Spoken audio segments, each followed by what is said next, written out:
I didn't have no motivation to do it. Zero motivation to do anything. Zero motivation to have a shave, zero to brush your teeth, even have a shower, nothing.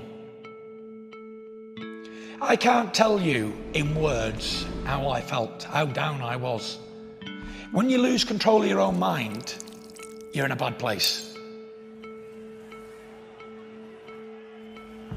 I just wanted to show the world that if mental health could bring somebody as big as me and as strong as me and, you know, the stereotype heavyweight champion of the world to my knees, then it could bring anybody to the knees. And I thought to myself, if I can show the world that you can come back from it and to get back in shape and get back to the top, then anybody can do it. I knew something was wrong with me my whole life. Growing up as a child, I'd feel a loneliness even when I was with other people. I wasn't a confident character what you see today. I was a very shy, reserved, skinny little whippet kid. I was always told that I couldn't do stuff and I'd never do anything, I'd never achieve anything, so that made me worse, basically. I've experienced the highest highs and the lowest lows in life. Something I'd worked for my whole life, and when I finally achieved it, it was like, oh well, that was a load of rubbish. I wasn't expecting now to feel like this. Like I said to you before, I just felt like an emptiness, a deep gaping hole of nothing. Darkness and grey clouds. Every day was grey. And I felt like I had nothing to look forward to. I was worthless. It was just a horrible, horrible feeling that people need to understand that many, many people are in the same boat. They don't have to be very successful sports athletes to feel like this. Anybody from day to day has the same feelings. What does it all mean? What does being a world champion really mean?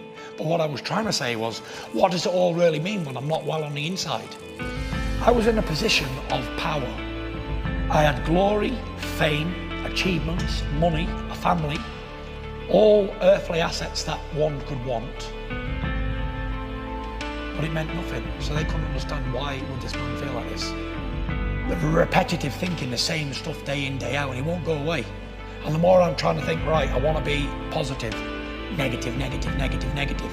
And everyone I was around was getting negative too because I was putting it on them. This went on for 18 months, of me battling my own self every day, drinking, abusing my body, eating rubbish, taking drugs. Everything I stood for didn't matter anymore. I'd never ever experienced anything in my whole life, even though I'd had anxiety before.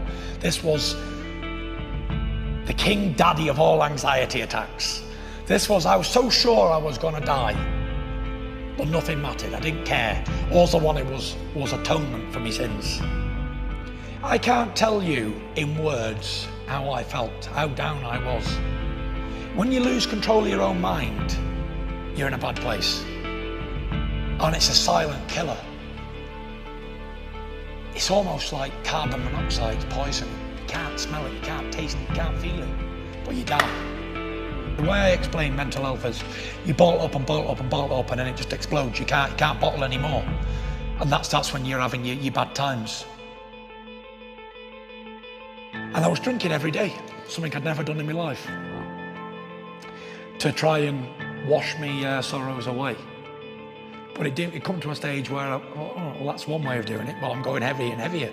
I was gaining 380, 390, 400 pounds, and I was very unhealthy. I didn't fit in anything I owned anymore. It wasn't me anymore. I had two bodies. Turning point was, I went out Halloween dressed as a skeleton in a fancy dress party. I went out about 9 o'clock and I expected to stay out all night and get smashed. I had one drink. I looked around me and I thought, what am I doing? I'm back normal again now, yeah? I'm back like thinking straight. Still drinking, but I'm thinking sensible again. And I called out to my wife, I said, Paris here. She said, what?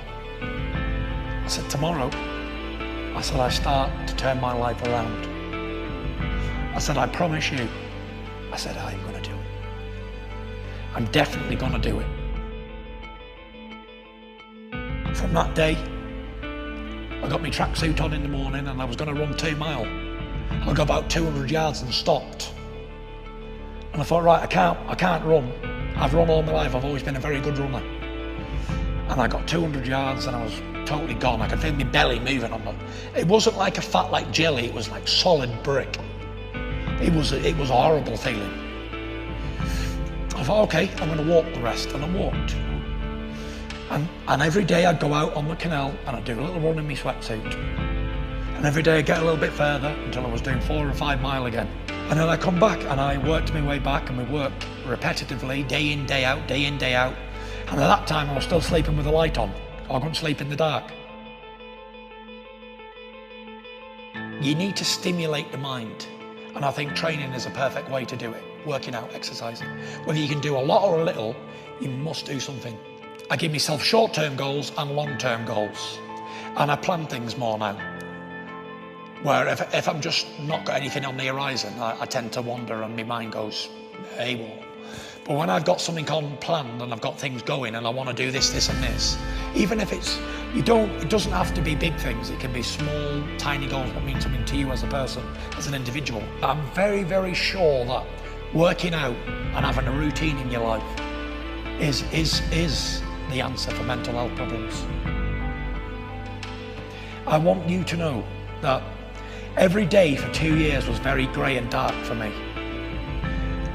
But it will come back great again. You will have sunshine days again, rose-coloured days warmed by the sun.